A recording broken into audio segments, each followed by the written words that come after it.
sweetheart. It's time for bed. Do I have to, Mama? Just listen to your mother. Who's tucking you in? The wolf? No.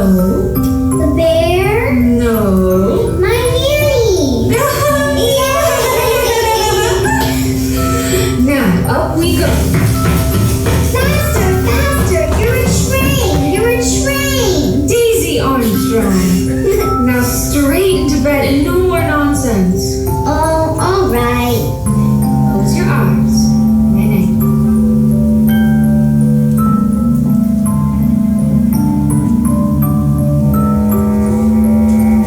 Who are you? Go away! Nanny! Come with me. No, I won't. I won't come. Mama? Daddy? Mama? Daddy? No!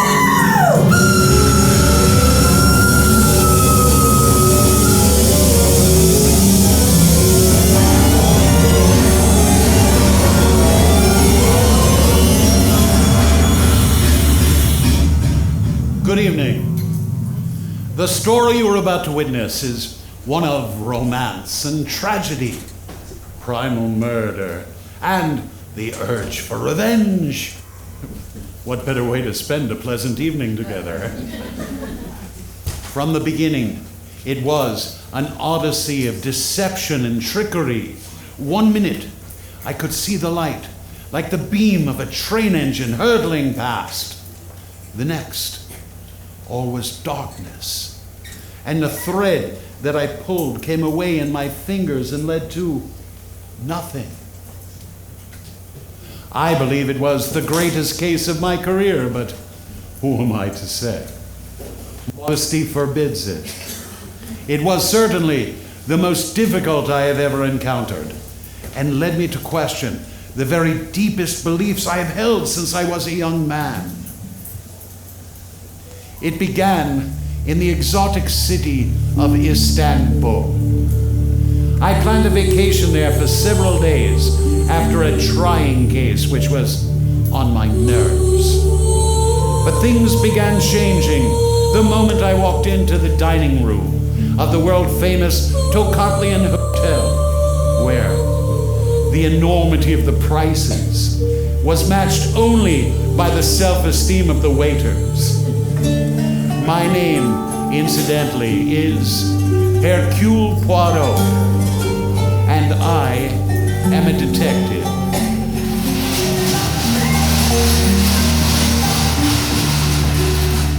Right this way, monsieur. I have a beautiful table that I'm sure you will enjoy.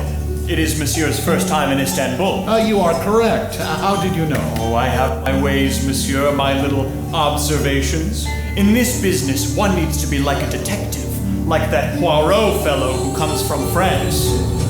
I believe he is Belgian. No, from France. I know him personally. Your table, monsieur. Merci. Oh, Mary, there you are. James, at last, where have you been? Oh, I'm not that late, am I? Of course you are. You're always late. And I was terrified we'd miss the train. It would ruin everything. I was just exploring a little bit. I've never been to Istanbul before, and I quite adore all this Eastern nonsense. Well, I don't. I just want to leave right now and get it over with. I wish to hell you were past all this. You deserve better, you know? Shh. Not now. No one should see us like this. Not till it's all behind us. Besides, I think we're being observed by that funny little man over there. Him? He's probably just some damned foreigner who doesn't even speak English. I'm starving. Shall we order? Not here. I know a cute little place around the corner that'll be 10 times better. But we can't be late for the train. We can't miss it. We won't be late, I promise. Now stop fussing and come on, let's hurry. Yoo-hoo! Excuse me, waiter. You did such a nice job. I'm leaving you a little something extra because of it. Excuse me, young man, are Are you American? Oh, yes, I am. I thought so, yeah, I could tell by your passport. Us Americans, we need to stick together, you know? I mean, especially in a place like this. I can't even pronounce half the things on the menu, can you believe it? And what is a la awful? Huh? I've been seeing them on the streets, they look like you can play hockey with them. Oh, I believe they're made of fried chickpeas. Yes. Well, there you go. Who knew? Some people will fry anything. Now, I don't mean to snoop, but I see your train ticket right there in your pocket. And I wonder, well, do you know if they're going to provide a bus to the station? I'm not sure. I believe the hotel has a private car. Oh, don't you worry about it. I'll ask and find out. As it says in the Bible, if Moses doesn't know the answer, ask the concierge. Oh. I better go now. I seem to be annoying that odd little man over there with the funny mustache. I don't think it's real.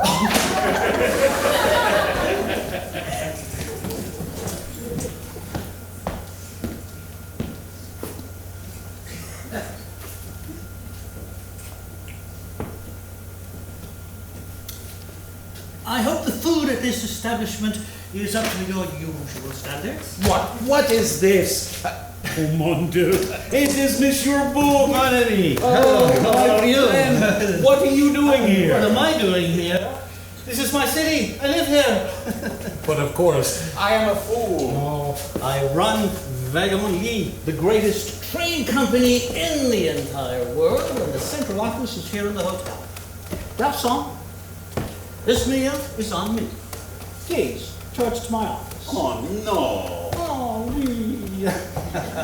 It gives me pleasure, and you are my guest here. Now, tell me, what are you doing here?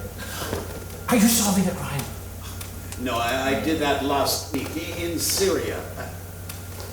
It was a bad affair. An army officer, a missing check, a beautiful woman. It did not end well. That the man was guilty, that was certain. But perhaps, if I had not pressed the man so hard to admit his guilt, it was unfortunate, in the extreme. And yet, I believe I did nothing wrong. Of course you did nothing wrong. You break the law, you must pay the price. This is what you have told me. It is what I live by. Now tell me, you are staying here at the hotel? Oh, I was hoping, I was going to play the tourist, but at the desk there was a telegram from Scotland Yard begging me to return at once.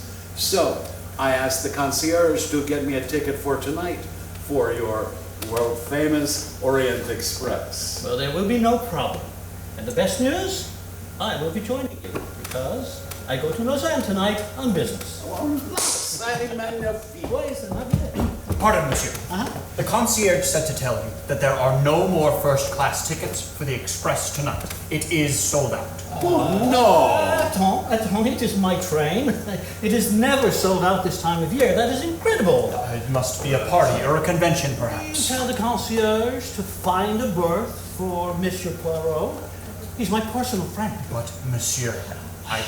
Put him in number 7. It is always held in reserve. Now, go tell him. Right away, monsieur. Merci. Now, you see this menu? Yes. Throw it away. For tonight, we are going to sit on the train just like old times. We will dine like kings. The food on the train, it is edible. Monsieur Poirot, you stab me in the heart. I'm writhing on the floor at your feet.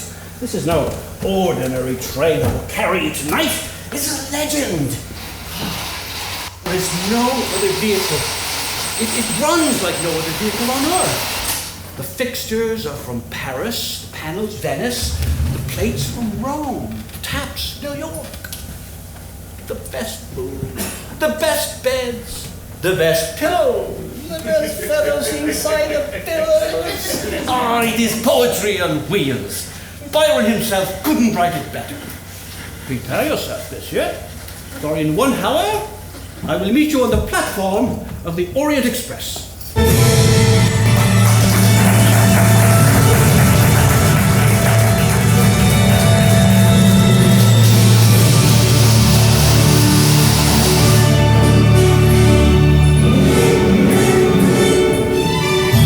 Mesdames et messieurs, l'Orient Express partirait dans 20 minutes du quai numéro 10. Veuillez faire attention aux marches, soyez prudents et bon voyage. Ladies and gentlemen, the Orient Express will depart in 20 minutes from platform 10. Please watch your step and have a safe trip.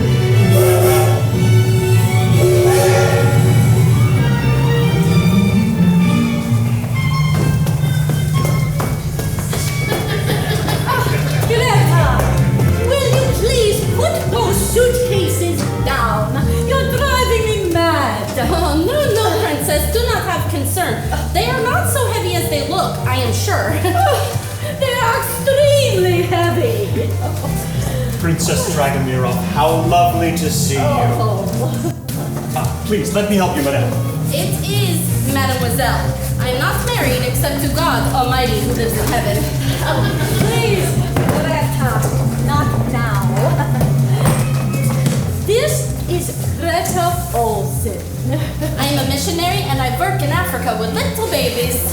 I have agreed to pay her way if she will assist me as I travel to Paris. But your usual companion, Miss Schmidt. She is very sick. The doctors are calling it a cardiac event, but she is German, so it is very unlikely to slow her down. I will pray for Miss Schmidt. God will protect her. Please, Greta, that is enough. Just get on the plane. You are in compartment 11, Princess, as usual. And Miss Olsen, you are sharing with a Miss Mary Debenham in compartment 4. I'm Miss Debenham. Mademoiselle, you will be sharing with Miss Olsen here. I will do my very best so I'm not disturbing you. Oh, I'm sure we'll get along just fine.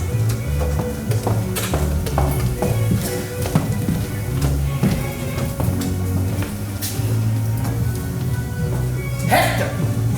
Here, sir, I'm sorry, I'm right here. Is the luggage on board? Yes, sir, it is. And I checked to see if any mail might have come in overnight, and this arrived, apparently.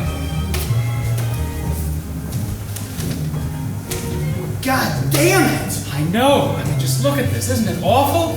Prepare to die? Keep your voice down. You should call the police. This is none of their business. But these could be dangerous. It's the third one you've had in a week. It's a good thing you have a gun. Would you keep your voice down? Excuse me, will you please direct me to compartment number 7? Number 7, monsieur. I'm afraid there must be some mistake. Oh, let us hope not. I must be in London by the end of the week. My name is Hercule Poirot. Hercule Poirot, the detective. Well, what do you know? Hercule Poirot. I know you. You're famous. Merci, monsieur. The name's Ratchet. Samuel Ratchet. Import-exports, and I may have some business for you. I'm afraid I'm on vacation, monsieur. You'll change your mind when you hear the price, eh? Monsieur Ratchet, you are in compartment 2. I know where I'm going, thank you. We'll discuss it inside. All aboard? Ah, Monsieur Poirot, no. You beat me to the gate.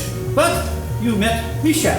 He is from Paris, the best conductor in the company. Merci, monsieur. But your friend says that he has number 7, and I'm afraid it is taken. Indeed, the entire first-class coach is full. That is incredible. I know, monsieur. All the world elects to travel tonight. Put him in compartment number 1. That is my personal compartment.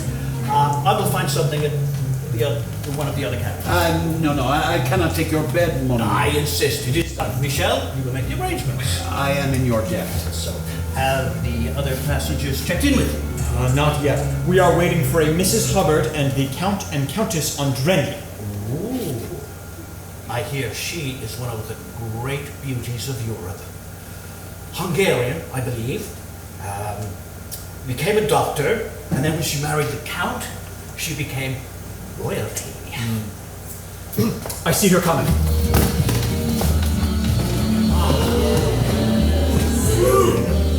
Countess Elena Andreni. Welcome. I am Monsieur Book of the Orient Express. I am delighted to see you. Your reputation precedes you. Allow me to present my friend, Monsieur Hercule Poirot. The famous detective. That has been wonderful. I have read about you in the papers, monsieur, and I admire you greatly. Nadyan Kedlec. Nadyan Orvendek. You speak Hungarian beautifully. Not as well as you speak English. May I help you with your bag, madam? No, it is nothing at all. And is your husband Count coming? Alas, he cannot join me this trip.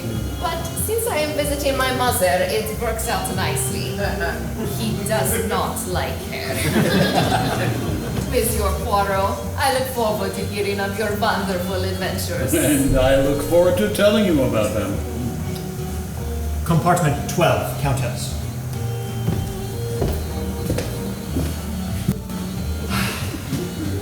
My friend, I think you are in love. I will not discount this possibility. Is this that Orient Express that I keep hearing about? Doesn't look that impressive. At least not from here. You are Mrs. Hubbard. Mrs. Helen Caroline Peabody, Wolfson Van Pelt Hubbard, if you please. From the beautiful garden state of Minnesota. My first husband, Mr. Peabody, was a very dear soul, but poor man, no talent for longevity. Oh, and I shouldn't say poor, because he did very nicely for himself. Thank you very much. Oh, my second husband was a Mr. Wolfson, who I loved rather dearly. But he loved a lot of women, so I traded up and got a Van Pelt. And then I caught him in bed with that redhead from the Waldorf who did his nails. Well, at last I found Mr. Hubbard. I call him my little white knight for saving me from a lifetime of bridge games and those watery cocktails at the Minneapolis Country Club. And is Mr. Hubbard joining you tonight? No, Mr. Hubbard is not joining me. Mr. Hubbard and I traveled together once, and he said it raised his blood pressure. I don't know why. So now I do it for both of us. Oh, do you like to travel? I travel every day. Oh, well then you and I should exchange notes sometime.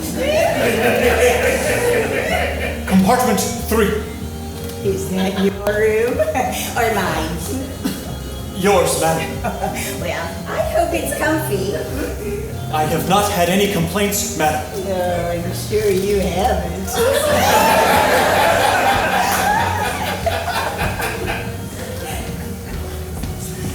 She is quite the character. They are all characters. If I was Balzac, I would write a novel about each of them. And just think, for 3 days, these strangers are brought together in the closest of quarters, eating and sleeping under a single roof. And then, in the end, they part, never to see each other again. Unless what? Unless there is an accident or something fatal occurs. Monsieur Poirot, why would you say such a thing? Oh, forgive me. It is my business. And I sense something is wrong. There is a tension among these passengers of yours. One of them does not fit in, and it makes me frightened. Oh, monsieur, no more business. Now you must succumb to nothing but pleasure and prepare yourself to step aboard the pride of the Company Wagon for the most memorable journey of your entire life.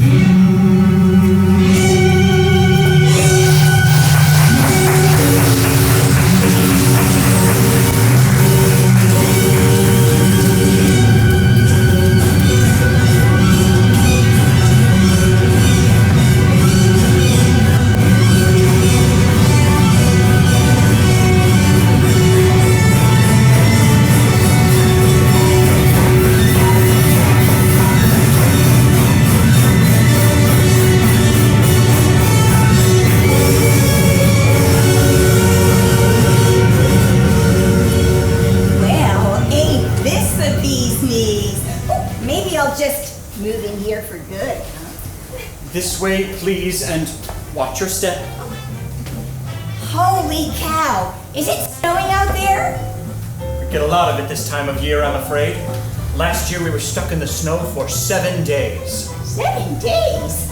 Was there liquor on board? There is always plenty. Now I can breathe again.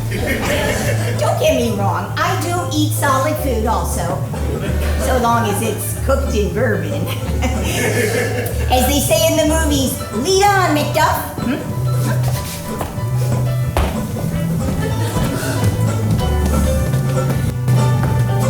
Greta, you must keep up. Keep up. We have to get settled in before the train starts moving. I have to confess to you, Princess, that I'm not liking trains since I'm little girl.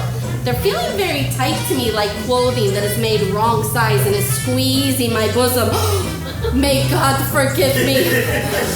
Oh, don't be silly. Trains are wonderful. I also am not liking the strangers and their clickety-clackety, but we'll be sitting next to each other, yeah? That part is good. In Africa once, I am on a train, and there's noise and crying and animals and and I look up from my book, and sitting there next to me, right on the seat, is very old goat. It's true, old goat. He's like my companion. Oh, and on this trip that we're taking together right now, I think it'll be not so different, yeah?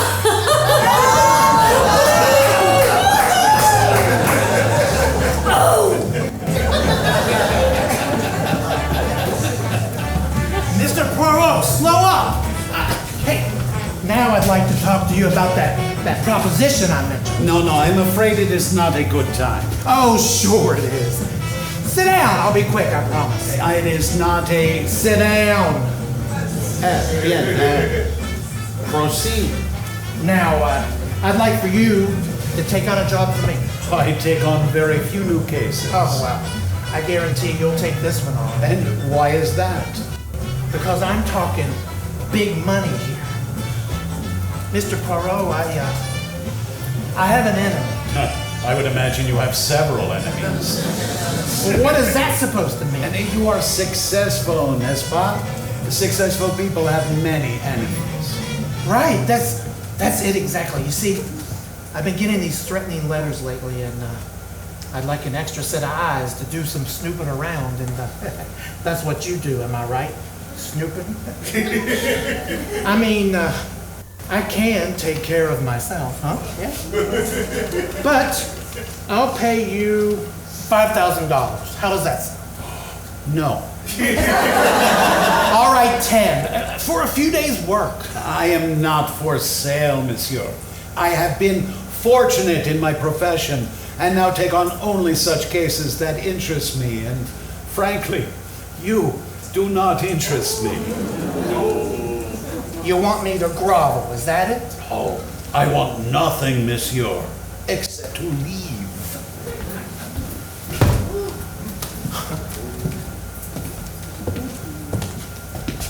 Pardon me. Sorry. Hey, you're that countess, aren't you? That is correct. Well, you're awful pretty. And from what I hear, you were a commoner before, just like the rest of us. That is also correct. So, does that mean you'll have a drink with me? I am married, monsieur. My husband is having business elsewhere. Please excuse me. Not so fast. Move out of the way, please. You don't have to get all high and mighty about it. If you do not move this second, I will scream. Wait just a minute. You've said that you're unattached at the moment, and we're on a train. So who the hell's going to care what happens in some private compartment on this 2-bit piece of shit? Stay away from me. Oh, Mr. Ratchet, I was looking for you. I set out your glass of wine like you asked me to, and I thought if there wasn't anything else that you would... Shut up, Hector! Just shut up! Oh, my friend! friends. I hope you are settling in and enjoying yourself. It won't be long now. Ooh, not long at all. The journey begins. Good luck and Godspeed.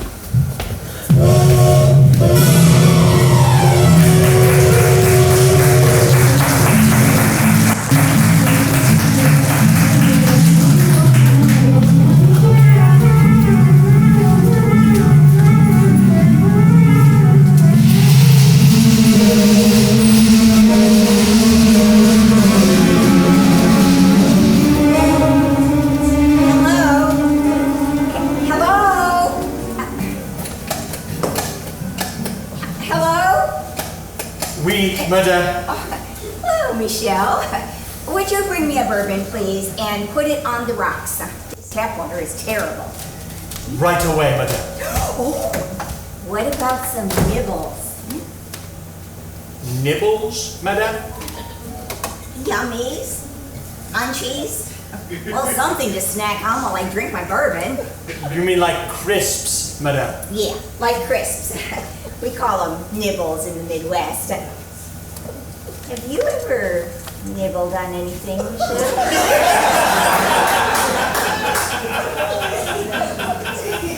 I have not had that pleasure, Madame. Well, you bring me those crisps, and I'll give you a lesson. Over and out. You are not doing so bad there, girl. You are looking younger all the time.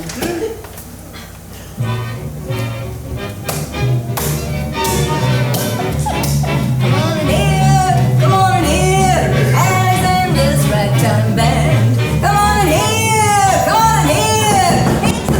Would you keep it down? Shut up. Who is you?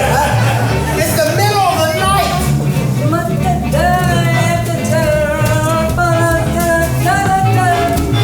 Sir, what is it?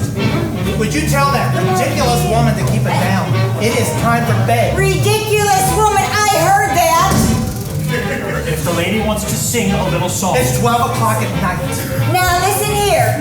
This is you just mind your own business. No, get out. This is my cabin. I want to enjoy myself. I'm going to do it, so pipe down. You're crazy. You're crazy. Are you in the mafia? Are you a thug? Michelle, I think that he's dangerous. I mean, he's got a gun. Look, Michelle, there's a gun there. It is not against the law, madam. Get out this instant. You must be crazy. Get out!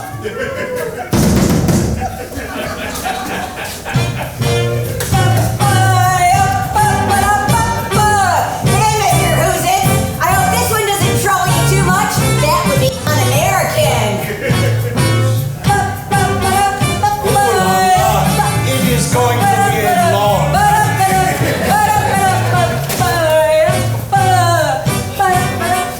She will ruin me. It's all over.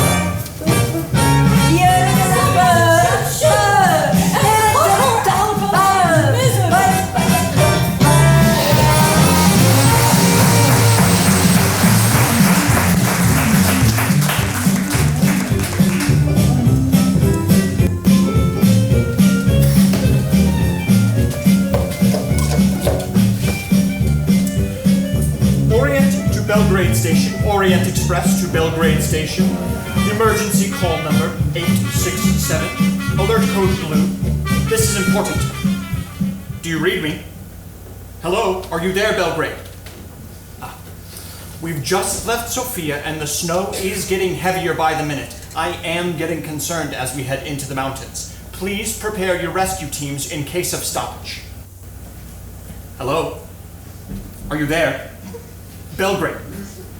Belgrade, can you hear me?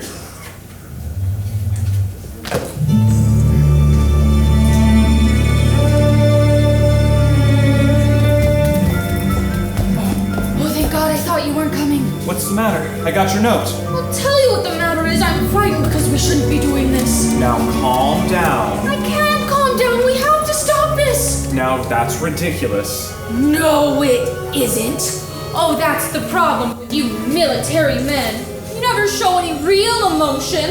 It's always stiff upper lip no matter what's going on. Mary, We're doing nothing wrong. You have to remember that. I'm trying, I really am. Better? Yes, I think so. There was a hill near my home in Scotland. I used to sit for hours and watch the trains go by in the valley below. I always knew they were headed for exotic locales, and I wanted to climb aboard in the worst way. But you didn't. No, I suppose I knew it would break my mother's heart. You're a very good man. She was a very good woman. Do you know what the worst part of it is with all this traveling we've been doing? We never get any privacy. It's just so maddening. Well, I don't see anyone around at the moment. Do you? No, I suppose I don't. Oh, James. Be strong. I will. I promise. I'm so sorry. I hope I'm not interrupting. Of course you're interrupting, you moron! Are you blind? Oh my god! The train is stopping! What is it? What's happening? Oh, the snow! The snow, look! Oh, not now! We've hit a snowdrift! Oh Christ, it's all we need! Shall I go out and take a look? And what good will that do? He's right. Let him go. Mary? Go ahead, Mr. McQueen. We'll be here waiting for you. Well, I'll be right back. What'd you send him off like that for?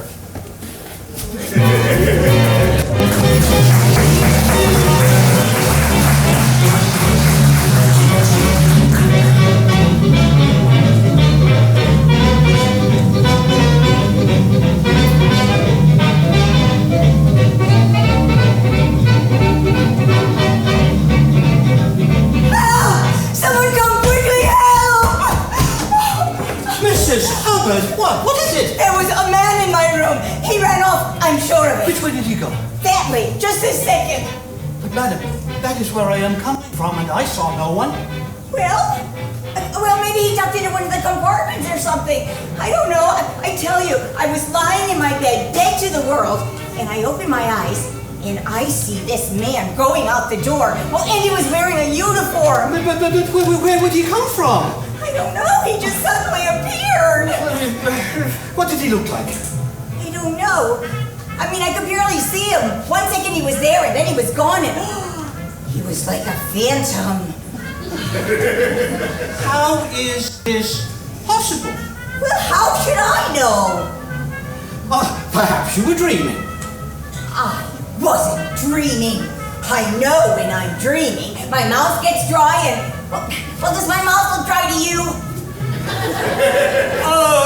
Your door was locked. Of course it was locked. But people have keys, don't they? I mean, you have keys. Don't you own this company? No, madam. I run the company, and I will look into it. All right, then. But you hurry up about it. I don't feel safe. Come on, move it. Chop, chop. Yeah. Hurry up. Yeah, come on,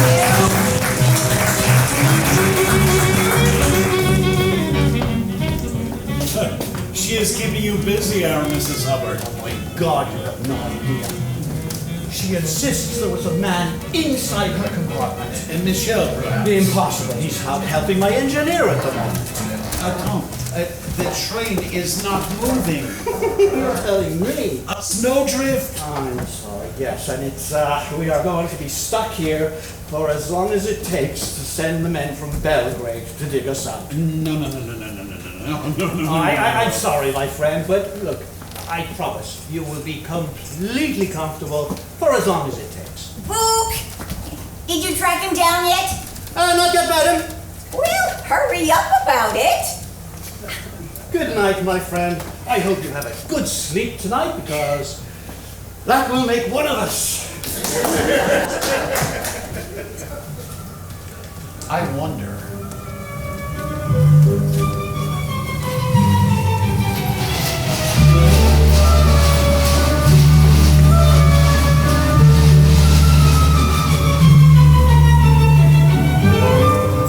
Good morning. Oh, good morning. Good morning. Good morning, Princess. Good morning. Good morning. Sorry. I'm so sorry. Excuse me. Good morning.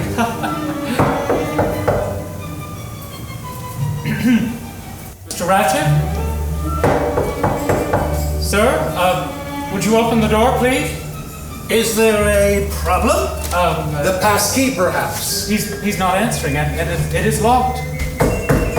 Mr. Ratchet, are you all right? Hello? You must have forced the door. There is a chain. It will need repairing. Quickly! Do you not feel the air from the room? It is freezing. Quickly! I do not like this at all. Dear God, it is awful. Mr. Ratchet! Do you see his chest? Oh, it is horrible. Oh, I can't believe it. Touch nothing! Not a speck! It is human life. It is wrong. Oh, calm down, Greta. Countess, Princess, will you please escort Miss Olsen back to her room? Greta, come along. Come along. Holy cow! Such a thing has never happened in my company's history. What are you doing? I am examining the wounds. I count 8 stab wounds to the chest. Mr. McQueen, when did you see him last? Me? Oh, well, I don't know anything about it. He was fine last night when I put out his wine. You are his secretary. What do you know about him? Oh, well, not very much. He never spoke about himself at all. Frankly, I think he was trying to hide something, but that's just a personal impression. And why is that, do you think? Well, I think he was fleeing from America to get away from something, and I think he managed it too until just a few weeks ago. And then? Well, then he began to get some threatening letters. They're in my compartment if you want to see them. Yes, go, quickly. But please, ask the Countess to join me here. Right. I'll be right back. It is incredible to think that such a thing like this should happen on my train. God, it's freezing in here. You have observed the window? Yes, it's closed. No, it is open. Oh, it is open. And what do you see outside? Nothing? Exactly. No footprints, no marks in the snow, which means no one entered or left through the window. Then why is it open? I would assume to mislead the police when they arrive. The police? Of course, the police. It is murder. The Yugoslavian Police Department? Oh, no. We can't have them.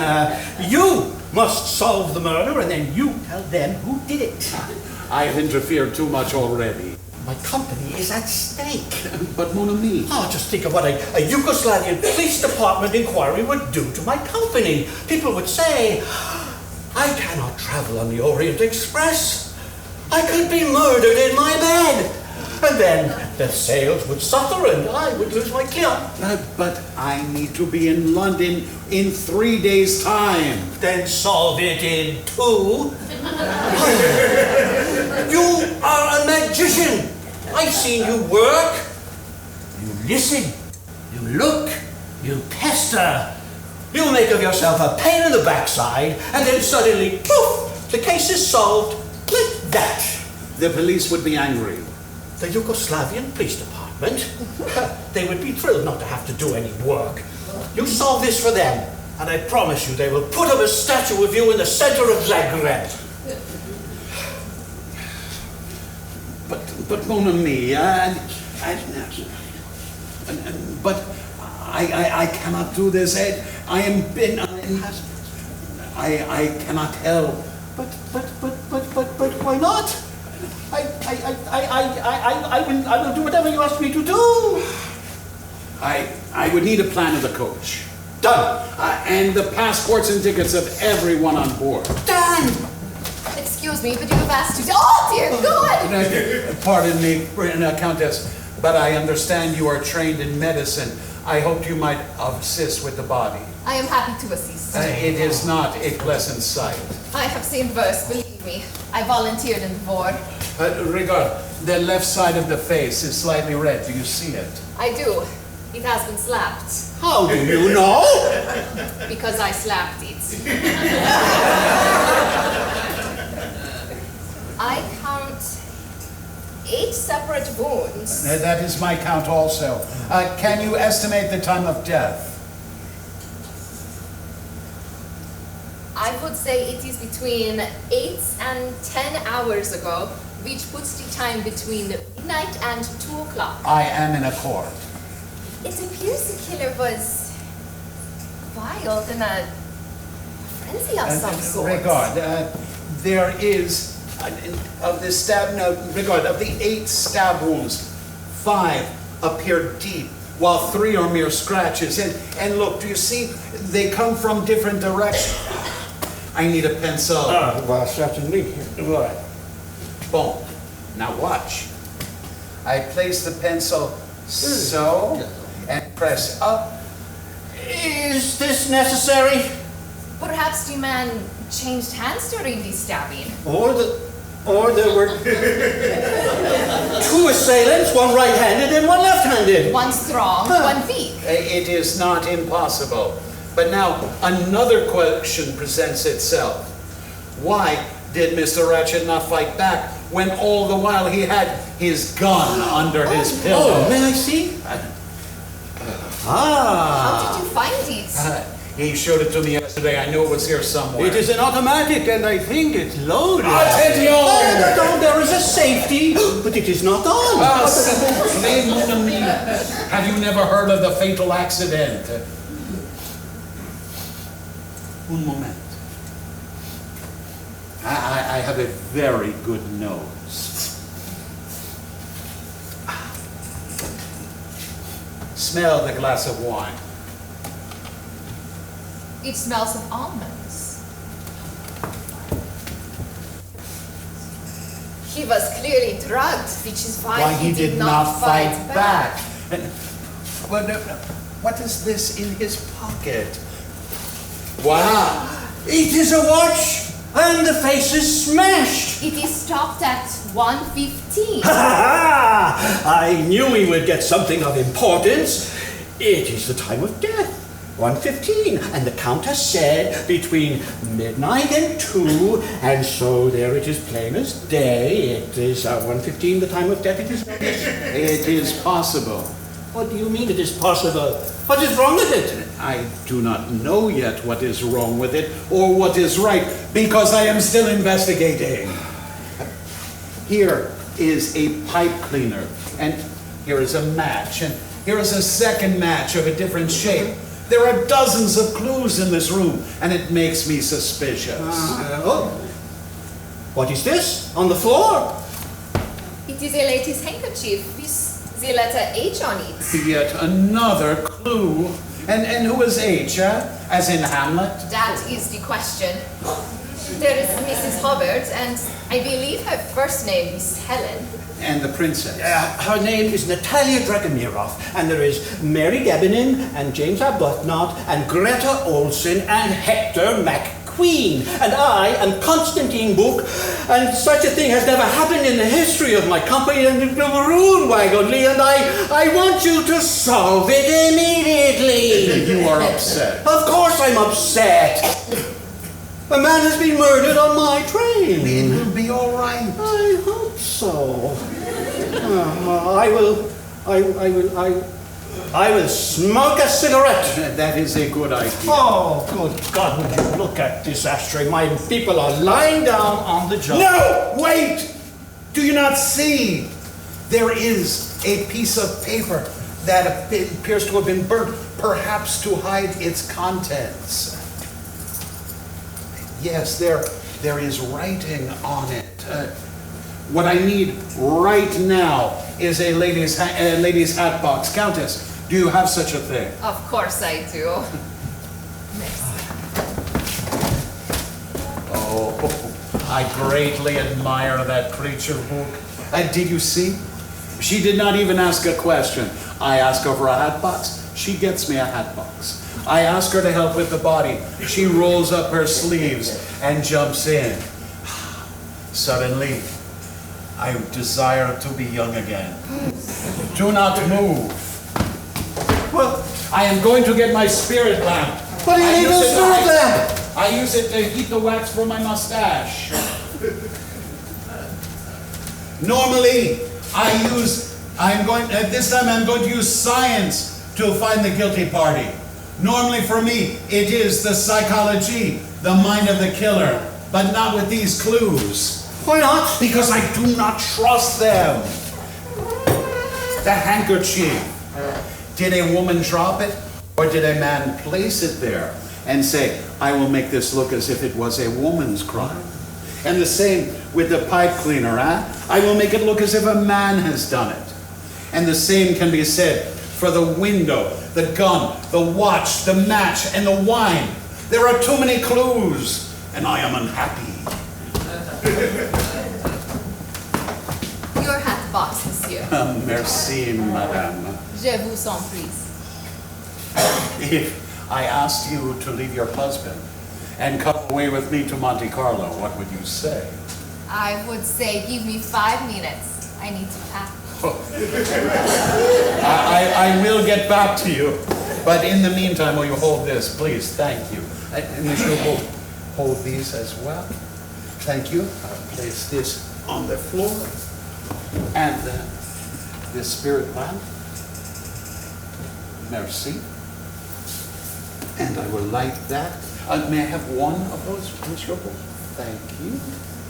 And I put the paper on top, then this on top of that. Excellent. Now, I believe that this paper is the fragment of a note, perhaps a threat that was burnt to hide the information it contained. Now, I want you to watch very closely, because I believe that the letters will appear, but only briefly as the flame strikes them. So we must regard them while we may. So I place it on the fire like so. Did you see it? Remember Daisy Armstrong? But what does this mean? Oh, there was a case in America 3 years ago. For? A little girl was murdered. It was in all the papers. I do not remember. Oh, it was a case most horrible. Horrible. A little girl named Daisy Armstrong was kidnapped from her home on Long Island, New York.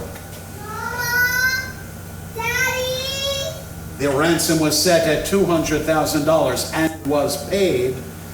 But Daisy was not returned to her parents. 3 days later, they found the little girl, dead, murdered, in the woods very near to her home. No! The police caught the man, but he had ties to organized crime, and they got him off by changing the evidence. He would have been hanged had the public found him, but he gave them the slip and disappeared. But what has this got to do with Ratchet? I think we can guess, no? Of course! Monsieur McQueen said that Ratchet was fleeing from something in America and had been successful until these letters started showing up. Then you think That Ratchet's real name is Bruno Cassetti, the killer of little Daisy Armstrong. Good God. Mr. Poirot, I found those letters. Bon, merci. And so it begins. Monsieur Bouc, I need you to gather the passports of all the passengers in this carriage, and then bring to me the princess and Miss Olsen together, and then Mr. McQueen, and then Mrs. Hubbard. Now, vite, before the trail is cold. It is clear that the killer is still on the train, and I will find him, I promise you.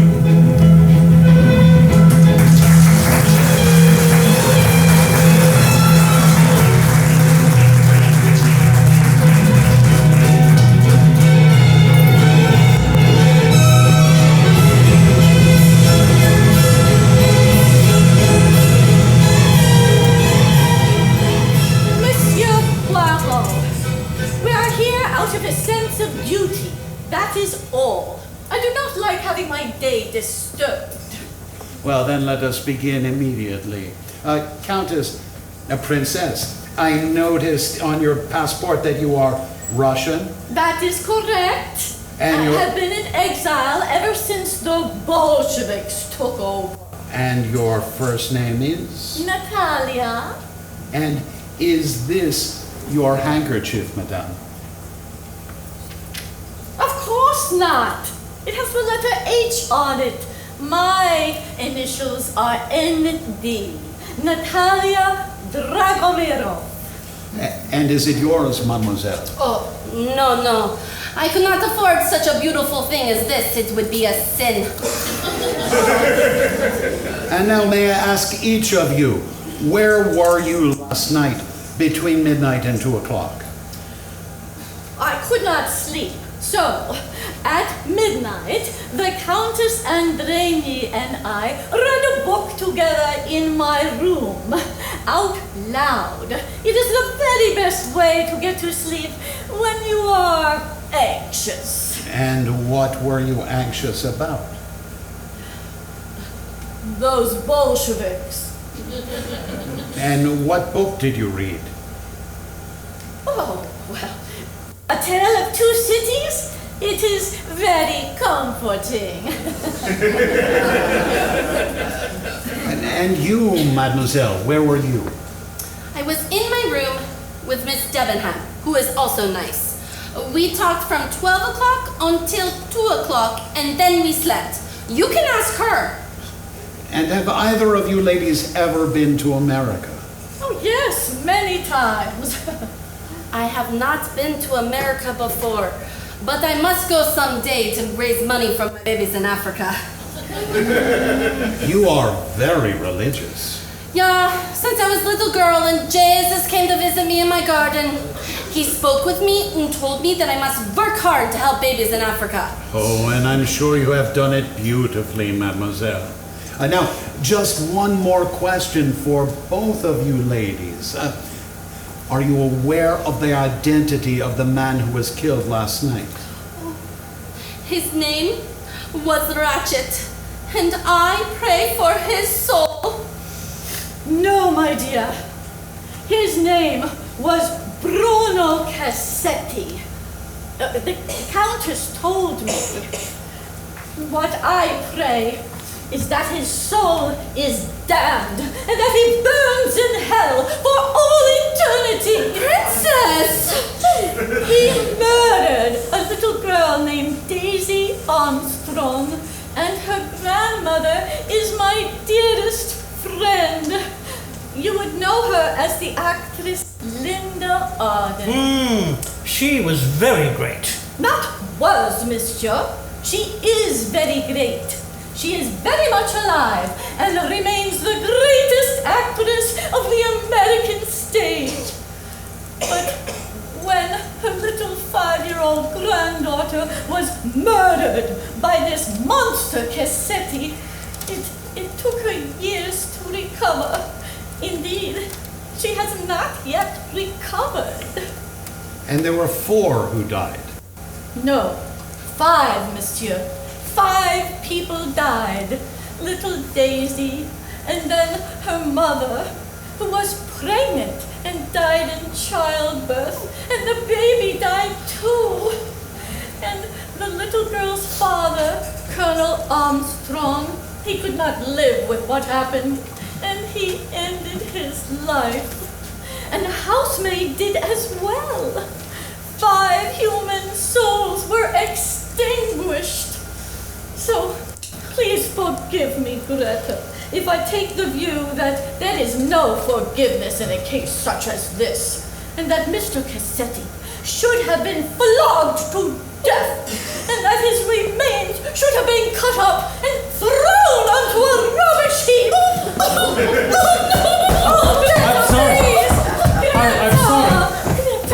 I'm so sorry. Monsieur McQueen, please be seated. Sure. Are they all right? They will be fine, I assure you.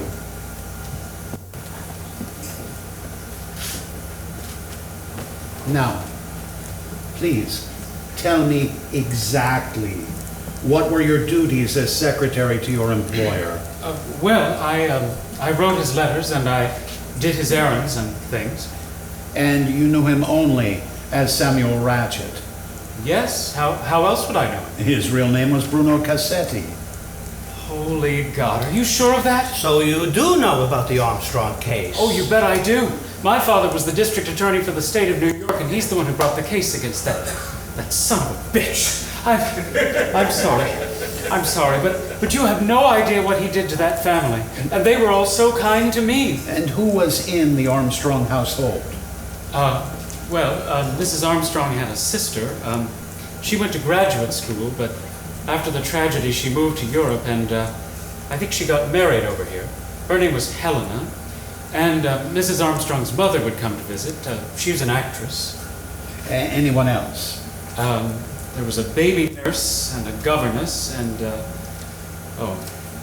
poor Suzanne. She was a French housemaid there. She came over from Paris, and well, my father's office thought she might be implicated in the crime, and Suzanne was so distraught by the accusations that she killed herself. Only it turned out she was innocent of the charge. My father was shattered. He never recovered.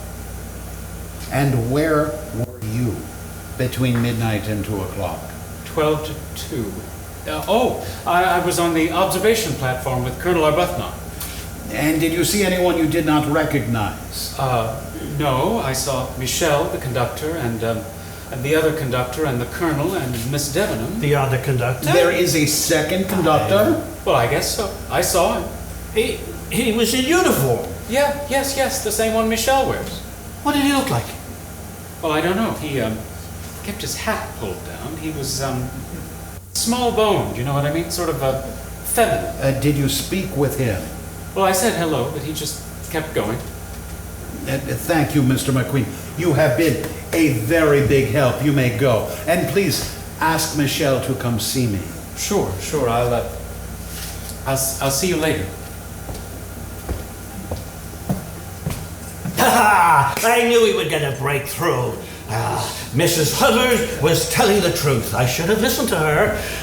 The murderer wore a uniform. Now the question is, where did he go? No, my friend. The question now is whether such a man exists, or is he an invention of Monsieur McQueen? Why would he lie? He's not the murderer. Oh, why not? Well, he's not the type. This is a crime of passion by a Hungarian or an Italian. Someone with blood in his veins. This morning, while I went through the passports, I noticed one that troubled me. There is a grease spot on the signature page at the beginning of the Christian name, and it could obscure a letter, and I fear it is telling. Who is it? Knock. Excuse me, but I need to talk to you. Could you please wait your turn? No, I cannot wait my turn. You owe me an apology. I do? You thought I was crazy. Pardon, madame, but I do not know to what you are referring. To what I am referring is the man in my room last night. You didn't believe me. But guess what? I've got a surprise for you. There was a man, and I can prove it. He left behind a button. Look. It says Orient Express. It sure as heck does, and it's just like the ones that Michelle wears on his uniform. And you found it? On the floor this morning, bright as you please. Right next to this big toe after I put my tootsies on the floor when I woke up. And you waited till now to tell us? I just woke up. It's called a vacation.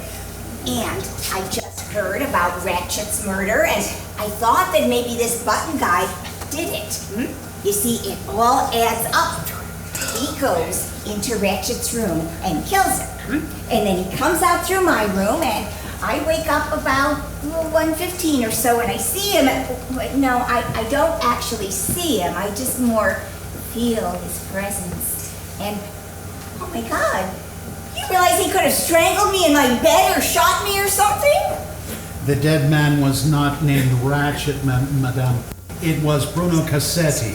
Does that name mean anything to you? No. Have you heard of the Armstrong case?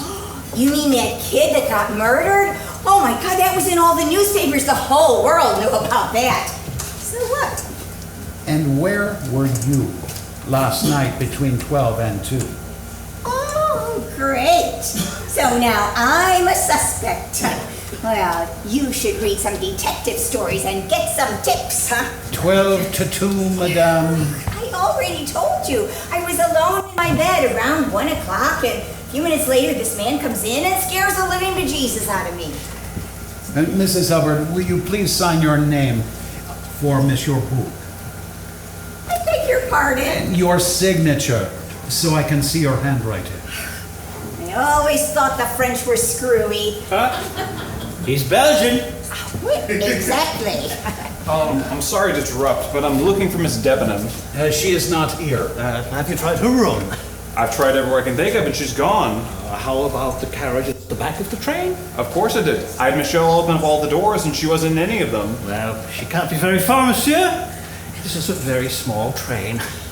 I don't think you understand, monsieur. A man was murdered on this train last night, and that has certain implications, does it not? Oh my God, it's her! What happened? Quickly, this way! Where did it come from? I can't tell! What's going on? Mary! Miss Debenham! Oh, dear God. What's happening? I heard a gunshot. She's not here! We'll try Ratchet's room. Mary! Miss Debenham! Push the door! Push! I'm trying! Oh God Almighty!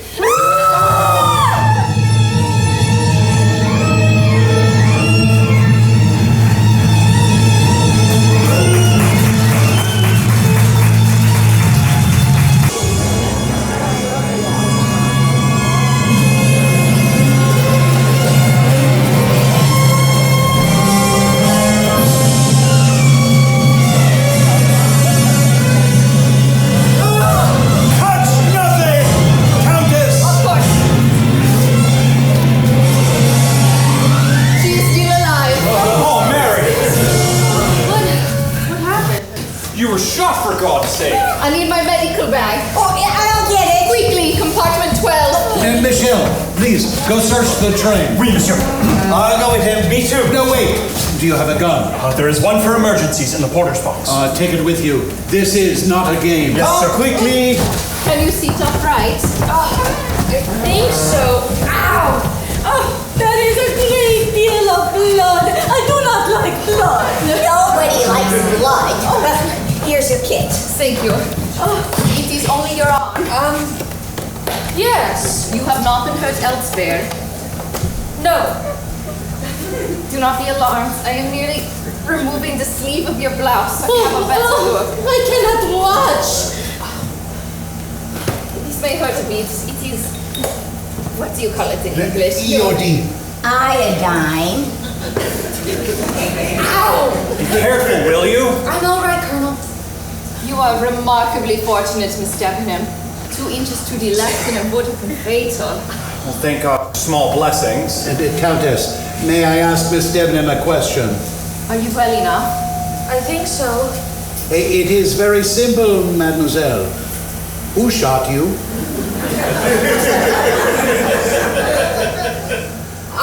I don't know. I only caught a glimpse of him. He was, What? Tell us. It makes no sense. He was in a kind of uniform, but I may have imagined it.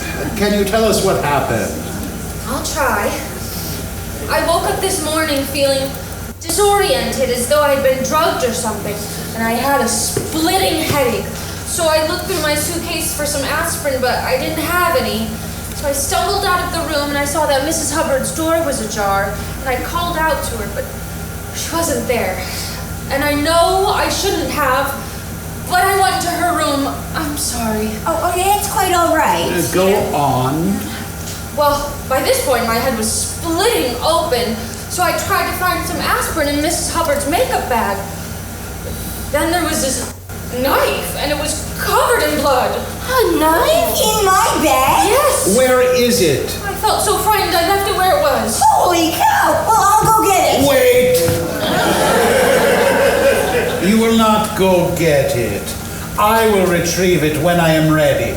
Miss Debenham, continue. Oh, let me just say this does prove there was a man in my room last night, like I was... Mrs. Hubbard! Sorry. You talk too much. I beg your pardon. Miss Debenham? Well, I felt so frightened that I must have backed into Mr. Ratchet's room. And then I turned, and I saw the body on the bed with all the blood and the wounds, and I screamed. And then I saw the man in the gun, and that's all I can remember. It's all right. And are you sure it was a man? I think so. I suppose I could be wrong. He must have been hiding in this room behind the door, waiting to escape. So if I had come in here first, then whammo, no more show tunes in the shower. And that would have been such a terrible loss. Mrs. Hubbard, can you tell me where you keep your makeup bag? Yes, it's behind the door, hanging on the handle. If these compartments were bigger, I wouldn't have to hang my makeup bag on a handle like some drama school kid. You know, Rudolph Grimmel operetta, living out of their hold all, pulling things out. Oh my God! I cannot look. I've never seen one like that before. I will be analyzing for fingerprints. Now, will you all please leave and touch nothing as you go?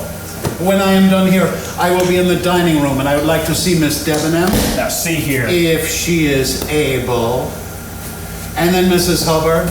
And then Miss Olson and the princess again. Me? Countess, will you please assist Miss Debenham back to her room, please? Of course. You are strong enough. I'm much better, thank you.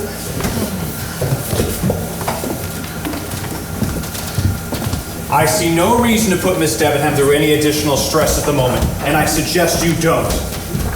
I will bear that in mind. I hope you solve this case quickly, monsieur. I am not afraid of dying, but I would rather not speed up the process.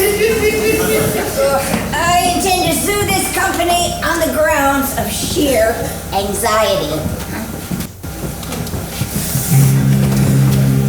Bien, madame. You are not the only one who is anxious at the moment.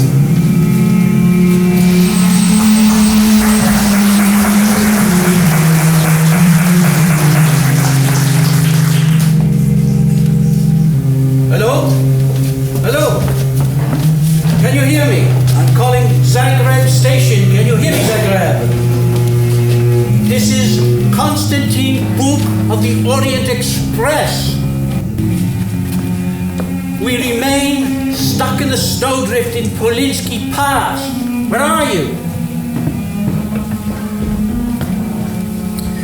We are losing heat and light. Provisions are low. The passengers are angry. And we have a dead man rotting in compartment number 2.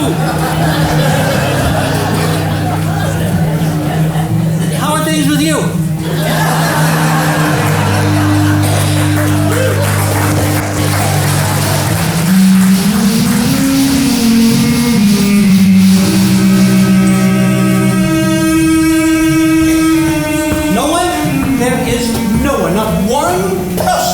On this train who is not supposed to be here. You are positive? Totally. I've asked Michel to continue searching. He might find something. I would not expect so. And then where did he go, this man dressed as a train conductor? I have no idea. That is the problem. Every time I find a piece of the puzzle, there is a suspect with an alibi. Colonel Arbuthnot. He could have a grudge against Cassetti over a business dealing. But then McQueen gives him an alibi from 12 to 2. They are chatting on the observation deck. Aha, I say. What about Miss Olson? She is strange. There is something not right about her. But she swears that she and Miss Debenham are chattering all night in the room that they share. And so it goes with Mrs. Hubbard and the princess. And now Miss Debenham is shot and I am out of suspects. Poirot, I brought Miss Debenham as you requested. Now what do you want? I merely wish to ask her some questions. Colonel, you may go. I beg your pardon? You are not needed for this. Well, I'm sorry to hear, because I'm staying. Oh, I am sorry also, but you are not. Now listen here, you little Frenchman. He's Belgian. I don't care if he's the man in the moon. It's all right. Honestly, I'm sure it won't take long. She is correct. I need a mere 10 minutes. All right. But I don't like it. Do you understand? And you can put that in your meerschaum pipe and smoke it. That is Sherlock Holmes. Oh, go to hell.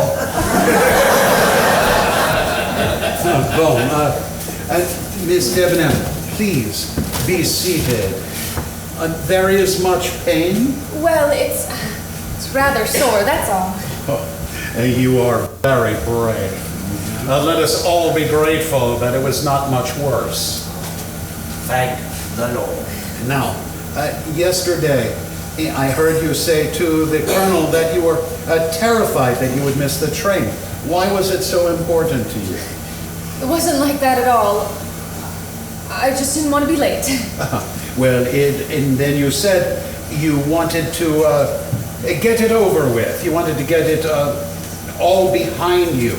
Get what behind you? You seem quite agitated. I'm afraid you're reading into it. I'm tremendously punctual. That's all. Aha. Pardon. It is my profession. Sometimes I am too imaginative. Now, you and the colonel are quite close, I take it. We only met a few days ago, and I suppose we rather hit it off.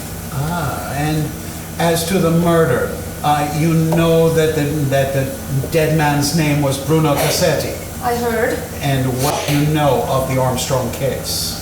Not much, I'm afraid. I've never been to the States. I see. And what brought you to Istanbul?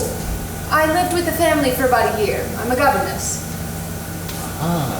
And where were you last night between midnight and 2 o'clock? I was in my room with Miss Olson. We chatted until quite late. You see, she chats quite a bit, especially when she's anxious, and I may have dozed off for a few minutes. I see. May I go? You may. No, wait. There is one last thing.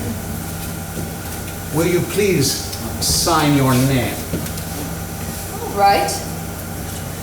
It's a good thing I'm left-handed. I'd have trouble signing with my right at the moment. Merci. bien. Now, please, get some rest. And on behalf of the company, I will have some champagne sent straight up to your room. Thank you so much. And if there's ever anything else I can do to help, just let me know. Goodbye.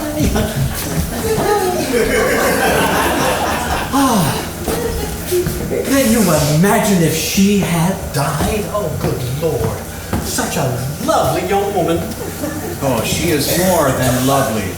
She is a complete liar. Miss Debenham. She claims that she is not well acquainted with the colonel, and they are obviously on team. To him, she said that she could not wait to get this behind her, and now she claims these words mean nothing. She was shot. In the arm. They could have killed her. I wonder. About what? Oh, no, monsieur. You do not suspect her of Cassetti's murder. Why not? Well, because it's impossible. She is cool. She's methodical. She would not stab a man to death. She would sue him in court. You are wrong if you think this crime is sudden and passionate. No, this is a long-headed crime, mon ami. I would stake my career on it. Here, look at this. The sleeve of her blouse. So what? There is a powder burn by the entry point.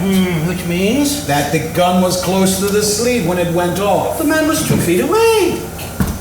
Pardon, monsieur, but I have finished the search of the train. And nothing. There is no sign of an intruder anywhere. If you like, I can show you. No, c'est tout. But now, would you be so kind as to remove your tunic, please?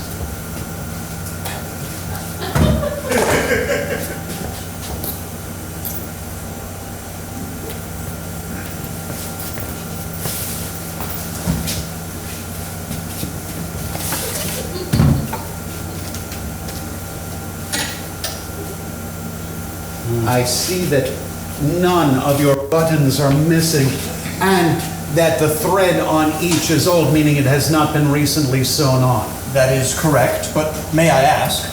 Mrs. Hubbard found this button in her room this morning. It is not mine, monsieur. So I can see. But it matches yours exactly. It does. Michel, are there any other attendants on the train this evening? There is a ticket taker in second class that I have known for years. Is he large or small? Quite large, I'm afraid. Shall I ask him to see you? No.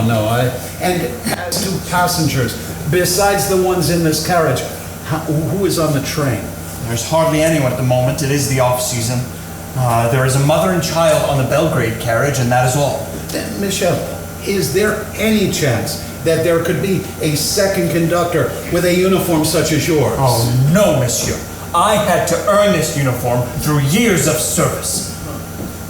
However, well, frankly, I'm not sure that I trust her word. But Miss Olsen says that last night she saw what she calls a second conductor on the train. And Miss Olsen? Oui, she told me this morning. She did not tell us this morning. She said he was in uniform, and when she tried to speak to him, he did not respond. In fact... What? Tell me quickly! The princess says that she also saw this man last night. Ooh la la.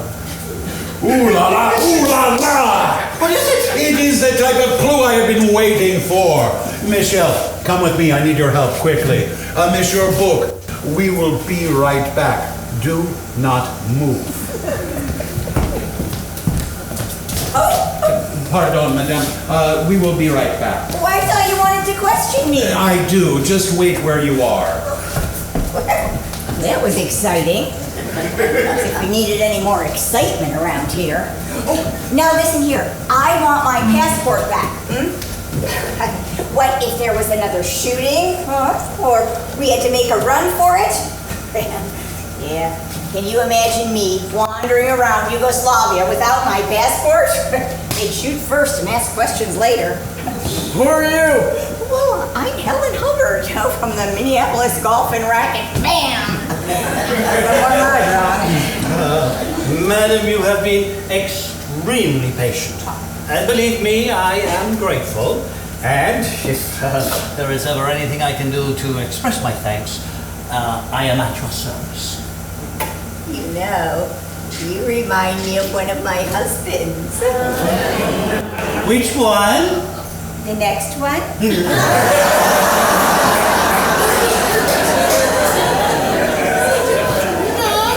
No, please, put it back. It is my suitcase. You may not take it. He must have a reason. I have an excellent reason. Please, stop. Really? Miss Olsen, you must permit me to examine your suitcase. But they are private things. It has my undergarments. We will look at nothing which will embarrass you. You have my word. Oh, I have a better idea. Princess, will you assist me? I suppose so. Miss Olsen, Michelle reports that you saw a second conductor last night. Is that true? Yeah. And what did he look like? He was small, like woman. That is correct. I saw him as well. Oh, bon. Perfect. It seems that virtually everyone on the train has seen this second conductor, except myself and Monsieur Book. So, the question arises, where did he go? Is he hiding? If he were still in uniform, we could spot him quickly. So, one conclusion we can come to is that he has hidden the uniform and done so in the luggage of one of the passengers. But why choose me? There are other suitcases. Try the other ones first. Princess, will you please raise the lid and tell us what you see inside?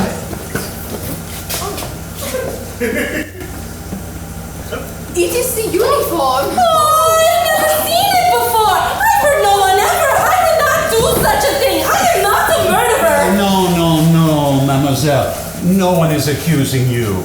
You did nothing wrong. I did nothing wrong. Monsieur Book, will you please examine the coat and see if the buttons are in place? No, there is one missing. And there you go. Are we surprised at this? Wait. There's something else. Mon Dieu. It is the key to the doors on the train.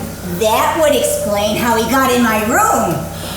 Oh, Miss Olsen, can you tell me when was the last time you looked in your suitcase? Oh, it was, yesterday, just after we boarded. So, someone could have hidden it this morning after you left the room. I have no idea. I've never seen it before. Monsieur Poirot, I must insist that you stop bullying poor Miss Olsen in this manner. She is simply not up to it like the rest of us. You are correct. Forgive me. And would you please help Miss Olsen back to her room? And take Mrs. Hubbard with you. I need to speak with the Countess alone for a moment, if you do not mind. Of course we mind. Every time something juicy happens, you throw us out again. Will you please stop your gossip mongering? Me? You've got your mouth open so much I can count your teeth. What a pleasure it is to learn that you know how to count. Bird brain. Well, if I'm a bird brain, you're a communist. I am not a communist. I am an exile.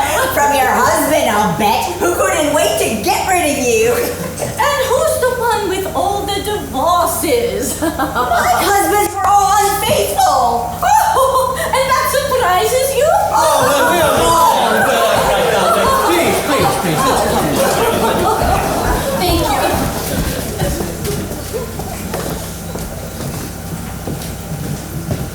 You seem troubled. I am getting more and more concerned. That another crime will occur? No, that I will solve this one. Countess, what is your maiden name? Goldenberg, as you see in the passport. Yes, but now you use Andrenier. My husband's name.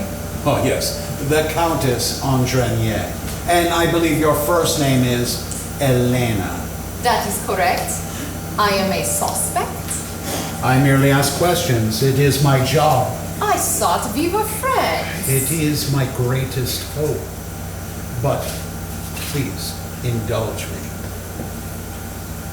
This morning, as I was looking over your passport, I noticed that there is a grease spot at the beginning of your name, Elena.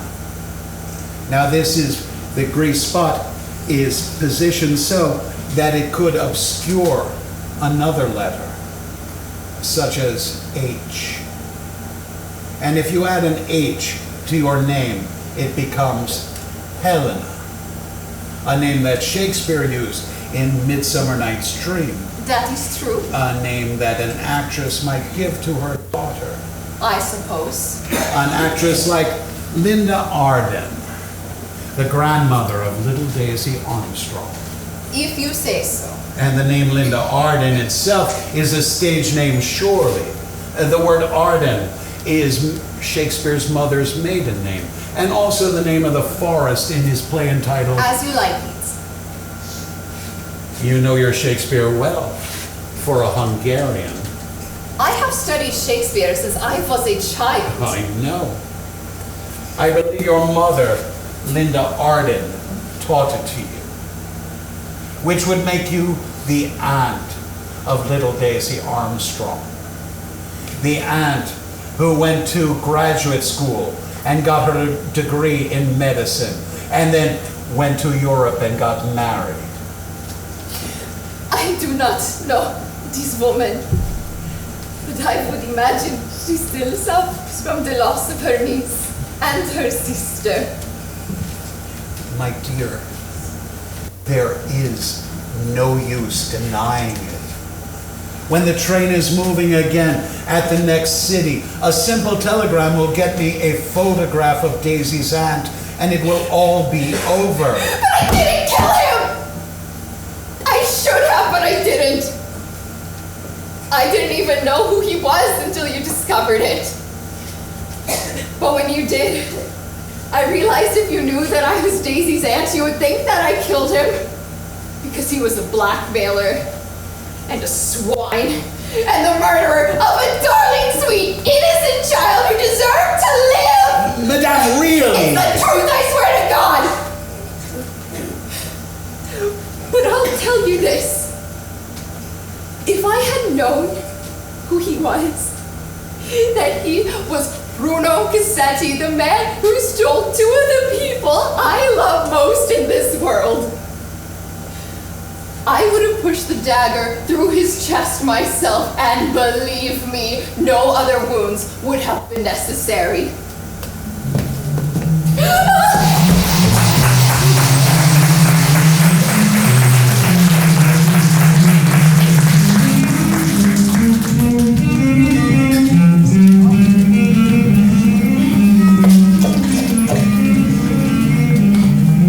Zagreb, come in, please. We have an emergency. We cannot reach Belgrade, and we are 20 miles from the nearest town.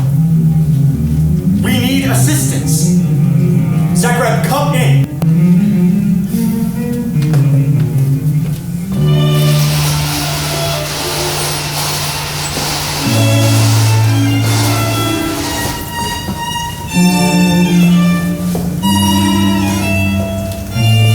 Well, I'd like to know what the hell's going on. He wrote me a note and said to meet him here. He wrote me the same thing. I find this ridiculous. Where's that little Frenchman hiding? Is he being mysterious again? He wrote me a note to join him. Right. I received one also. Probably something. Little weasel. Pardon. I had kept you waiting and I apologize. I had to, how you say, get my ducks in a row. Ducks? What ducks? It is an expression. Greta, you drive me crazy.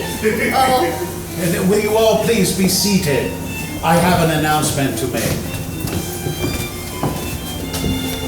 Ladies and gentlemen, I have called you here in order to reveal to you the killer of Bruno Cassetti.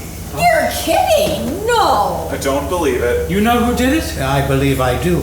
But first, I must interrogate the last of your fellow passengers who has yet to answer any of my questions. Colonel Arbuthnot. Me? James. Do you have a problem answering my questions, monsieur? No, of course not. Excellent. Now, in the course of your service to your country, did you know an officer named Charles Armstrong? No. Have you heard of him? Well, yes, we served in the same theater of action, but we never met. And have you heard of the Daisy Armstrong case? Of course. Some brute murdered a girl for some ransom money. And did you know that the colonel was Daisy's father? No, I didn't. Or that he took his own life after the tragedy? God, I'm sorry to hear it. Colonel, in the hotel yesterday, I heard you say to Miss Debenham that you wanted to get her out of all this. What did you mean? I have no idea. But then she said that no one should see you together till this was all behind you. What was behind you? I can't imagine. Are you aware that you are obstructing justice? I am aware of no such thing. And you, mademoiselle, would you explain what you meant? I told you already. I wanted to get the trick behind me. I think you are lying. Now, see here. Sit down, Colonel. I am not done talking. Now, tell me what you meant at the hotel. You wanted to get her out of what? She wanted to get what behind her? I'm married, all right? And I'm in the process of getting a divorce, which I deserve. Because my wife is seeing another man. But I'll lose my case in court if it's found that I'm seeing a woman socially. Once the divorce is behind us, we can stop hiding, which is why we've been trying to keep things private. No thanks to you. Well, you have been doing a very poor job of it, I am afraid. Well, some of us have emotions, Poirot. I'm sure you'd sell your own mother if it led to one of your damn solutions. And I don't think you know what the hell you're doing. I know exactly what I am doing, Colonel. I am investigating the murder of Bruno Cassetti. Well, he deserved to die. Aha! So you know him. Well, Yes, they told me. But you did not know him until they told you. And Colonel Armstrong was not your friend in the war. You did not save lives together while you were fighting with the Indian Army on the northern frontier. And you did not swear friendship and fidelity to this man as you faced your trial by fire together. And now you do not give him the respect he deserves for the tragedy and loss that he had to endure until he took his own life. Shut up, you pussy! And loyalty and your goddamn justice! What are you doing? You must stop. My goodness. Gracious. Heavens. You have been telling me lies, n'est-ce pas? Everyone in this room has been telling me lie after lie. But make no mistake, I know who killed Bruno Cassetti. And I know precisely how it was accomplished. Well, we're waiting.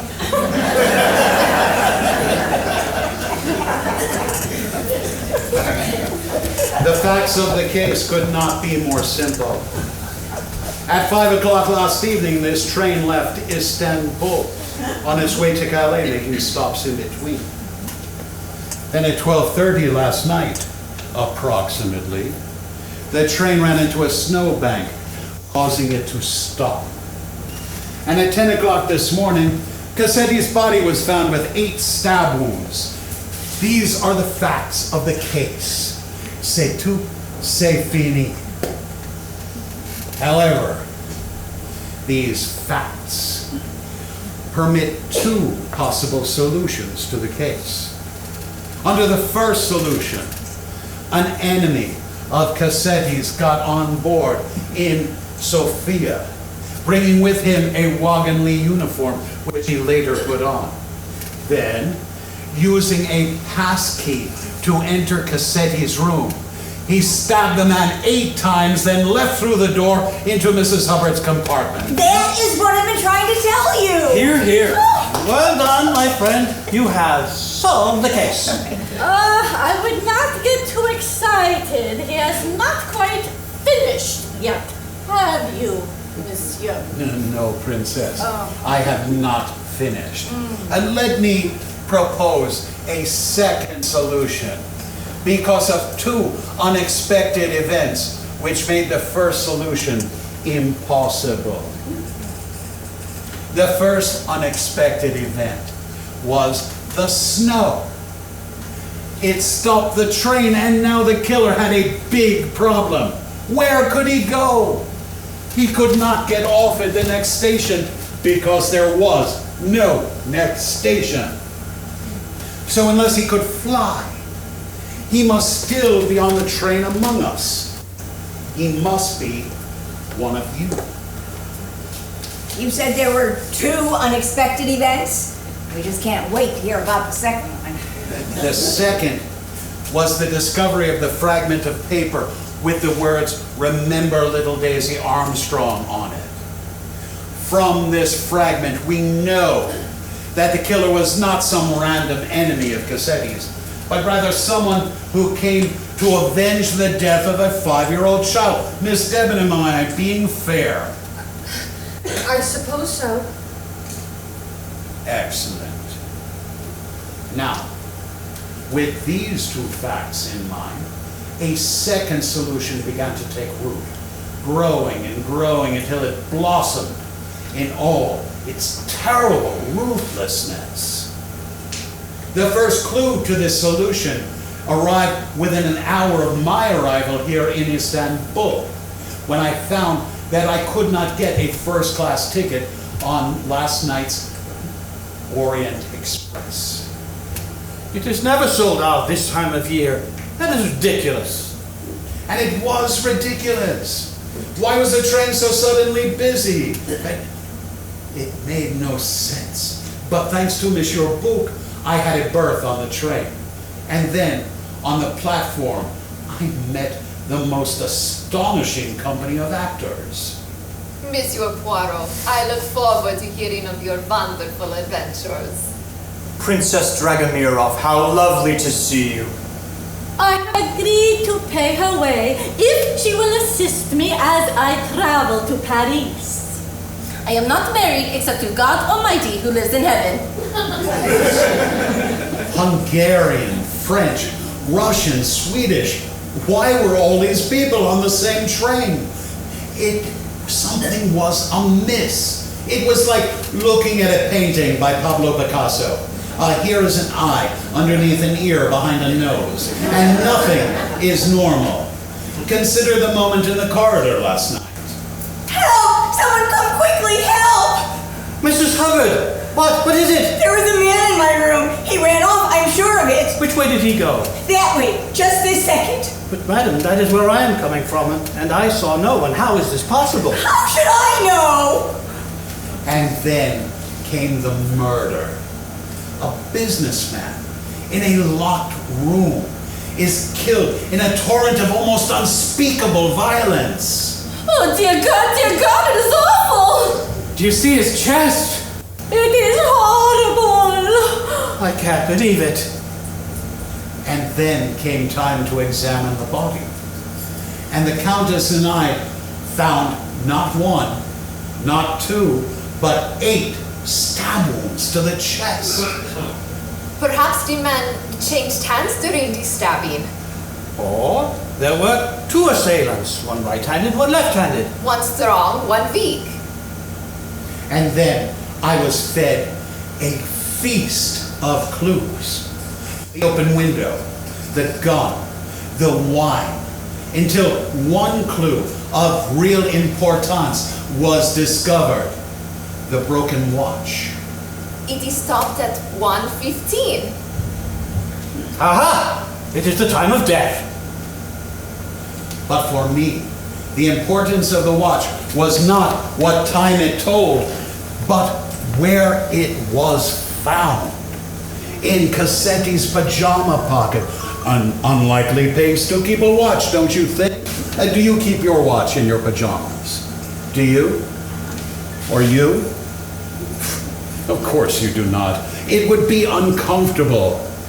Which led me to conclude that the watch was placed there specifically so I would find it and think that Cassetti was killed at 12:15, a time when every passenger on the train has an alibi. When in fact, Cassetti did not die till after 2, at which time absolutely no one has an alibi. I really don't see why we need to be subjected to... Sit down, Mrs. Hubbard!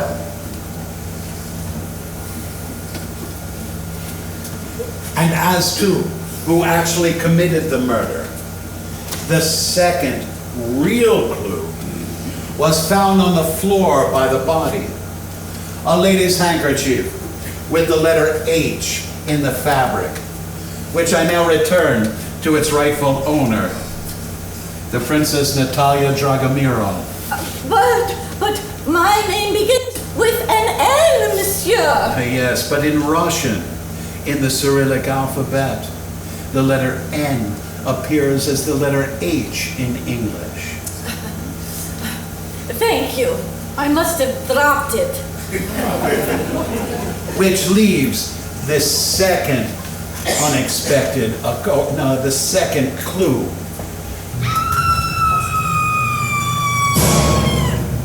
You may remember that I was speaking with Mrs. Hubbard and the Colonel when suddenly there was a scream and a gunshot. But this was no ordinary scream and gunshot, my friends. No, this was a fabrication so fantastic and elaborate that even I was confused. Oh my God, it's her! What happened? Mary! Within minutes of seeing Miss Debenham on the floor, I knew that this was a sham, a performance. How could a man not 2 feet away merely graze the victim on the arm? And why would I find a powder burn near the bullet entry point? Simple. Because she fired the bullet herself, then dropped the gun and fell to the floor. Nonsense. I have to be crazy. Exactly. Crazy. That, or totally committed to a course of action to which you were meant everything to you. There were 4 people on this train who were friends and family of little Daisy Armstrong. Do you not find that incredible? My father was the one who brought the case against that son of a bitch. Daisy's grandmother is my dearest friend. He deserved to die. I fully imagine she still suffers from the loss of her niece. And if there were 4, why not 6 or 8? Could not Miss Debenham have been young Daisy's governess at the time of the kidnapping? I lived with a family for about a year. I'm a governess. And Miss Olsen, who has been a baby nurse for years, may we not suppose that she was little Daisy's nurse on Long Island? I am a missionary and I work in Africa with little babies. And as for Michelle, it occurred to me from the beginning that a scheme like this needed someone on the inside. Let's say a conductor who could come and go as he pleased. Then I recalled that Suzanne, the maid who took her own life, was from Paris, like Michelle. And is it not possible that this unfortunate girl was Michelle's sister who went to America to work?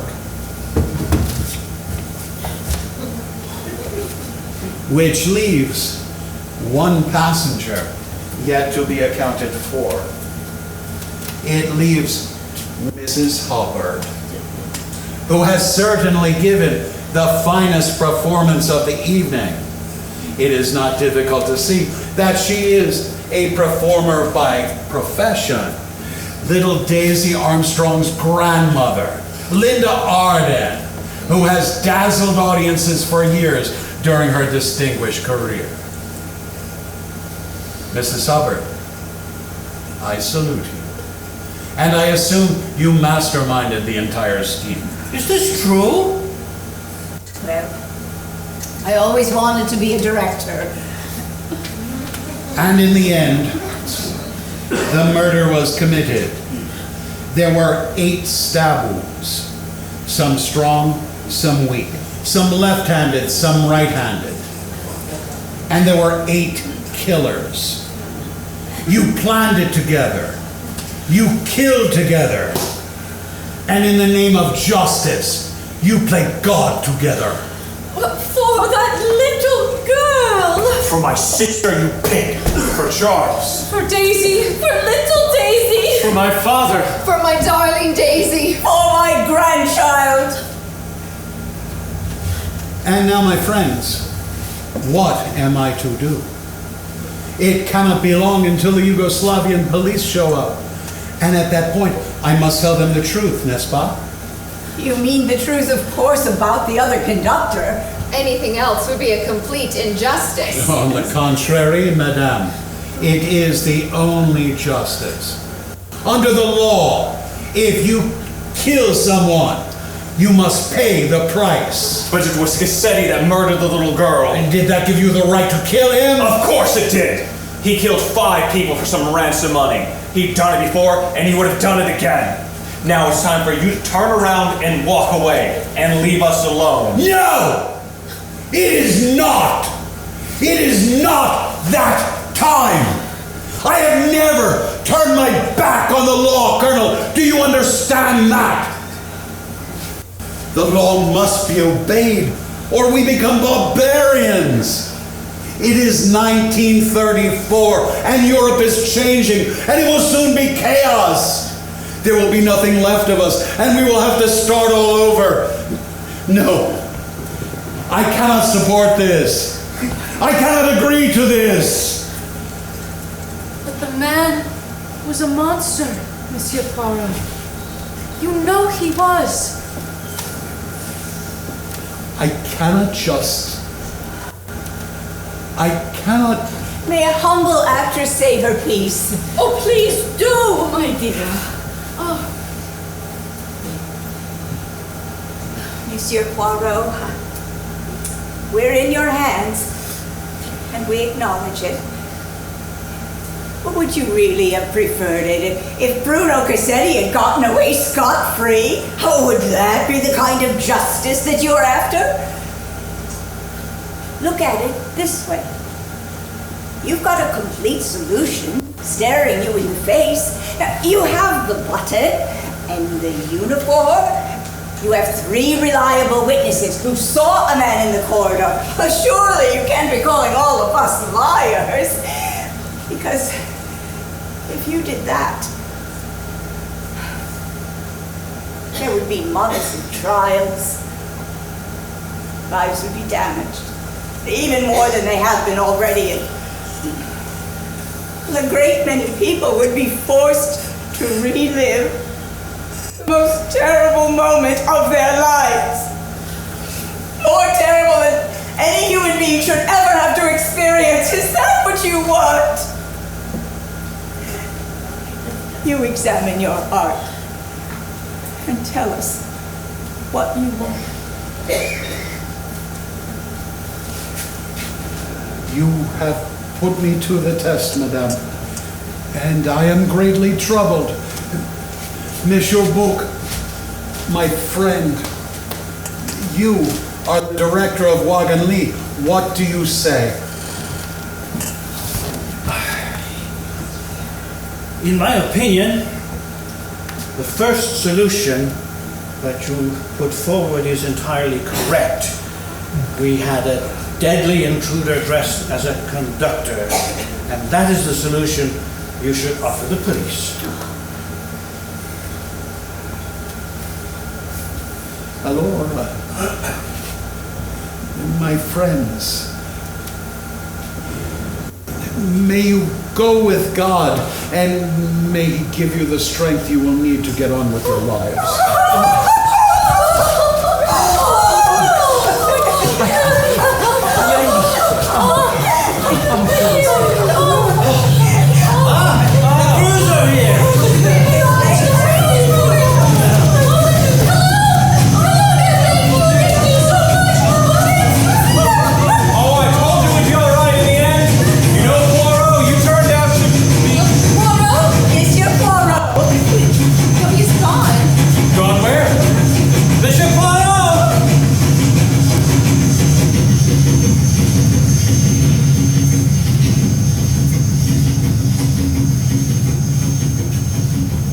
And so, the case was over at last, and the passengers went on their separate ways.